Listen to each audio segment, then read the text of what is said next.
हरे कृष्णा, राधे राधे। तो कैसे हो आप लोग? आई होप अच्छे होंगे। तो आज मैं अपरा एकादशी के बारे में बता रही हूँ। अपरा एकादशी कब है और कब ये व्रत रखा जाएगा। तो सबसे पहले जान लीजिए, एकादशी जो होती है भगवान विष्णु की बहुत ही बहुत प्रिय जो होती है एकादशी। तो हमें एकादशी का व्रत अवश्य अवश्य अवश्य ही रखना चाहिए। जो भगवान विष्णु को मानते हैं, जो पूजा करते हैं, उनको तो अवश्य व्रत रखना ही चाहिए। और जो नहीं रख पाते हैं, जैसे कि प्रॉब्लम है, तो वो कभी कभी जो अच्छी एकादशी आती है वो व्रत रख सकते हैं। मानने के हिसाब से एकादशी जो है, वैसे तो सब एकादशी अच्छी होती है, बट कोई कोई एकादशी बहुत ज़्यादा अच्छी होती है, तो वो एकादशी आप रख सकते हैं। तो क्या होती है कि हाँ, ये जेठ मास की जो एकादशी है, इसको बहुत ही पवित्र और बहुत अच्छी मानी जाती है, क्योंकि इस जेठ मास जो होती है अपने आप में बहुत अच्छी मास मानी जाती है। तो ऐसे तो 24 एकादशी होती है साल में, लेकिन कभी कभी अधिक मास होने के कारण 26 एकादशी भी हो जाती है। तो ये जो एकादशी, अपरा एकादशी जो आ रही है, तो ये बहुत अच्छी एकादशी है, आप अवश्य रखें। तो इस दिन आप भगवान विष्णु की पूजा करें। 3 दिवसीय जो 3 दिवस का जो होता है नियम, उसका पालन कीजिए।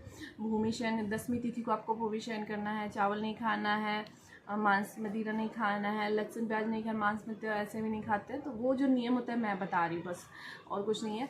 तो ये लहसुन प्याज का सेवन नहीं करना है, और उसके अलावा काम वासना इत्यादि को त्यागना है उस दिन। और उसके बाद एकादशी को एकादशी करना है, और द्वादशी को जो है, द्वादशी को क्या करना है, आपको भूमि शयन करना है अगर आपसे हो सके तो। और काम वासना इत्यादि को उस दिन भी नहीं छोड़ देना है। और एकादशी तिथि को आपको भी सोना नहीं है, क्योंकि उस दिन सोना सबसे बड़ा वर्जित माना गया है। सोना नहीं है आपको, आप किसी भी तरह जग के ही आप भगवान का स्मरण करें। उस दिन लड्डू गोपाल को अच्छे से भोग लगाए, अच्छे से उनका पंचामृत से स्नान करवाएं, क्योंकि एकादशी को कराते हैं पंचामृत से स्नान, तो बहुत ही अच्छा होता है। क्योंकि हमेशा कोई फेस्टिवल आता है, अक्षय तृतीया हो या जो भी हो, तो उस दिन आप अच्छे से भगवान को स्नान कराना चाहिए पंचामृत से। तो ये सब हो गई बातें। उसके बाद क्या करना है, आपको नियम का पालन करना है। जैसे कुछ भी पानी में मिक्स करके, जैसे पंखुड़ी फूल की, गुलाब की पंखुड़ी हो या गुलाब जल मिक्स करके ही आपको स्नान करना है, और प्रभु को भी स्नान करवाना है। तो आपके पास जो भी है, जुगल जोड़ी है, छोटे नन्हे लड्डू गोपाल हैं, राधा रानी है, सबको आपको पंचामृत से स्नान करवानी है। और उस दिन विशेष रूप से पूजा करनी है, जैसे आप डेली करते हैं उससे ज़्यादा विशेष रूप से पूजा कर सकते हैं उस दिन। तो ये सब हो गई आपको नलान के बाद। और उसके बाद संकल्प ले, आप हाथ में लौंग ले और सुपारी फूल ये सब लेके भगवान से प्रार्थना करें, हे प्रभु, आज मैं आपके व्रत करने जा रही हूँ, एकादशी व्रत, आपकी कृपा से मेरी ये एकादशी व्रत पूर्ण हो करके उनको अर्पित कर दीजिए। वैसे करने से आप संकल्प लीजिएगा तो वैसे भगवान भी साथ देते हैं आपका एकादशी करने में, आपको ज़्यादा प्रॉब्लम नहीं होगी। शाम से पहले आपको फलाहार कर लेना है। जैसे सूरज अस्त होते हैं ना, उससे पहले आपको फलाहार कर लेना है। उस सूरज अस्त के बाद भी कुछ नियम का पालन करना है। जैसे अपने घर के मुख्य द्वार पे आपको 2 दीपक जलाना है, फिर तुलसी महारानी जी को दीपक जलाना है, फिर आकाश में दिखा के आपको वहाँ पे रख देना है।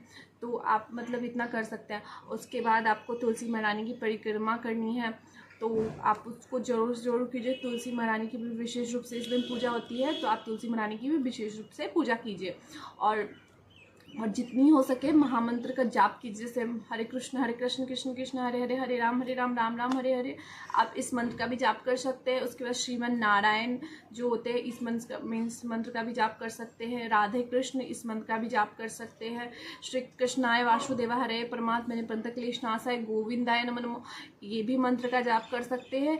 या फिर आपको जैसे कि गुरु दीक्षा मिली हुई है, गुरु से कुछ मंत्र मिला हुआ है, तो आप उस मंत्र का ही जाप कीजिए।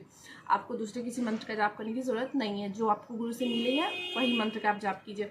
तो आप दिन भर ये जाप कर सकते हैं। एकादशी व्रत के दिन रात को विशेष रूप से पूजा करने के विशेष महत्व माना गया है। तो इस दिन आप अवश्य रात को पूजा कीजिए, और रात तो लेट से अगर आपको नींद बर्दाश्त नहीं हो तो लेट तक जागिए, और उस दिन मंत्र का उच्चारण, भागवत गीता, और जितना हो सके आप पूजा कीजिए। उस दिन का जो होता है ना, पूजा डबल हो जाता है, बढ़ के आता है, इसलिए आप उस दिन बहुत ज़्यादा पूजा कीजिए। और उस दिन मतलब पूजा के मंत्र जाप करना है, वो मतलब जो भी है हमारे ग्रंथ पढ़ना है ये सब, और एकादशी व्रत की कथा आपको अवश्य करनी है। तो उस दिन तो कथा के बिना तो कुछ होता ही नहीं है, तो कथा आपको अवश्य करनी है। तो आप बिल्कुल भी ये सब स्किप ना करें और उस दिन सब कुछ अच्छे से नियम के हिसाब से करें सब कुछ। और इसके बाद मैं आपको बता दूं कि एकादशी व्रत प्रारंभ कब से हो रही है और कब है। तो एकादशी व्रत प्रारंभ हो रही है 22 को है, 22 को है, रात को 1:12 से स्टार्ट हो जाएगी और आपको 23 को रहेगी, 23 को 11 बजे तक रहेगी व्रत। तो आपको क्या करना है कि वैसे तो उद्या तिथि से व्रत रखा जाता है, तो ये 23 को ही रखी जाएगी। बाकी बिहारी मंदिर में, इस्कॉन मंदिर में, खाटू श्याम मंदिर में, गौड़ संप्रदाय में, निम्बार्क संप्रदाय में, और मतलब जितनी भी जगह हैं वो 23 को ही रखी जा रही है। तो इसमें आपको डाउटफुल नहीं होना है कि कब रखी जा रही है, 23 को ही रखी जा रही है हर जगह व्रत।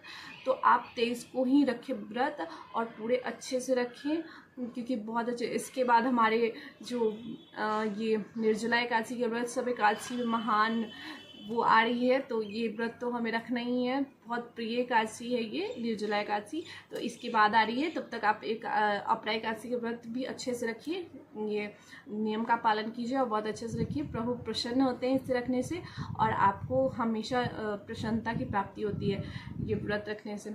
तो मुझे आई होप आपको ये मेरा जो मैं बताई हूँ आपको अच्छा लगा हो, तो आपको पता चल गया होगा कि कब है एकादशी।